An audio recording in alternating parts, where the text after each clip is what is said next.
#AskDrJohners అని type చేసి మీ questions అడగండి, తప్పకుండా రిప్లై చేస్తాను. సాయి రెడ్డి, హాయ్ సార్, రీసెంట్గా స్కాల్ప్ మీద వైట్ ఫ్లేక్స్ నోటీస్ చేస్తున్నా అండ్ బిట్ ఇచ్చింగ్ కూడా వస్తుంది. Is it due to weather?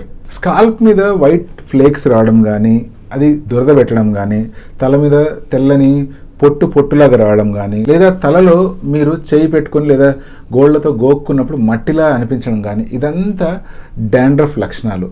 టెక్నికల్గా దీన్ని సెబోరిక్ డర్మటైటిస్ అంటారు. ఇది కొంతమందిలో చాలా అర్లీ స్టేజ్, చాలా సింపుల్గా ఉండొచ్చు. అంటే ఓన్లీ లైట్గా పొడిగా లేదా డ్రై ఫ్లేక్స్ కనిపిస్తూ ఉండొచ్చు. ఇంకొంతమందిలో ఇది సివియర్ స్టేజ్కి వెళ్ళిపోయినప్పుడు తల మీద చీమ్ పొక్కులు కనిపించి అక్కడక్కడ స్కాల్ప్ మీద చెక్కులుగా కట్టిపోయిన ఫ్లేక్స్ను కూడా మనం గమనించవచ్చు. ఇది వెదర్ వల్లనే వచ్చిందా అంటే కొంతవరకు ఎస్, వెదర్ కొంచెం రోల్ ప్లే చేస్తుంది. బట్ ఆలోచించాల్సిన విషయం ఏంటంటే అదే వెదర్ ఇక్కడ ఉండే పాపులేషన్ అందరికీ కామన్గా ఉన్నప్పుడు కొంతమందికి మాత్రమే డాండ్రఫ్ ఎందుకు వస్తుంది అని. ఎందుకు అలా వస్తుంది అంటే కొంతమంది స్కాల్ప్ ససెప్టబుల్గా ఉంటుంది, వాళ్ళ స్కాల్ప్ మీద ఆయిల్ అనేటువంటిది కొంచెం ఎక్కువగా ప్రొడ్యూస్ అవుతూ ఉంటుంది. అంతేకాకుండా కొంతమంది ప్రత్యేకించి హెడ్ బాత్ అనేటువంటిది ప్రతిరోజు కాకుండా వీక్లీ వన్స్ కావచ్చు లేదా వీక్లీ ట్వైస్ మాత్రమే చేస్తూ ఉంటారు. కొంతమంది ప్రత్యేకించి డస్ట్కి కానీ లేకపోతే పొల్యూషన్కి కానీ ఎక్కువ ఎక్స్పోజ్ అవుతూ ఉంటారు. అలా అవ్వడం వల్లనే ఈ డాండ్రఫ్ అనేటువంటిది కొంతమందికి మాత్రమే ఎక్కువగా రావడం గమనిస్తూ ఉంటాం. మరి దీనికి ప్రాపర్ రెమెడీ ఏంటి అంటే సింపుల్గా చెప్పాలంటే మీరు ప్రతిరోజు కనుక ఒక నార్మల్ షాంపూతో తలస్నానం చేస్తూ ఉన్నట్లయితే ఈ డాండ్రఫ్ అనేటువంటిది పెరగదు.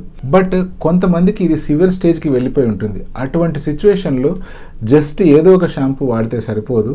అలా అని మీరు సొంతంగా ఏ నిజరాల్ షాంపూనో కిటకనాల్ షాంపూనో వాడమని చెప్పడం నా ఉద్దేశం కాదు. మీరు చేయవలసిన పని ఏంటంటే ఇమ్మీడియట్గా దగ్గరున్న డర్మటాలజిస్ట్ దగ్గరికి వెళ్ళడము, మీ స్కాల్ప్ని చెక్ చేయించడము, అవసరమైతే ఆ పొట్టు లాంటి పదార్థాన్ని వాళ్ళు KOH అనే టెస్ట్ చేస్తారు. అంటే పొటాషియం హైడ్రాక్సైడ్ వెట్ మౌంట్ అంటాం. మైక్రోస్కోప్ సూక్ష్మదర్శిని కింద చెక్ చేసి చూస్తారు ఫంగల్ హైఫే అనేటువంటి ఉన్నాయా లేదా అని చెప్పి. మామూలుగా మనం గమనిస్తే మొక్కలు ఏవైనా పైకి పెరుగుతాయి, ఈ ఫంగస్ అనేటువంటిది అడ్డంగా పెరుగుతుంది. హైఫే అంటే దాని బ్రాంచెస్ అన్నమాట. ఎప్పుడైతే మైక్రోస్కోప్ కింద వీటిని గమనిస్తామో ఈ ఫంగస్ కూడా రకరకాల టైప్స్ ఉంటాయి. ఏ టైపు అనేటువంటి దాన్ని నిర్ధారించిన తర్వాత దానికి ప్రత్యేకమైన ట్రీట్మెంట్ ఎప్పుడైతే ఇస్తామో ఈ డాండ్రఫ్ నుంచి చాలా వరకు ఉపశమనం పొందొచ్చు. అదర్వైజ్ మీరు టీవీలో చూపించే షాంపూలు వాడుతూనే ఉంటారు, ఈ డాండ్రఫ్ రిపీట్ అవుతూనే ఉంటుంది.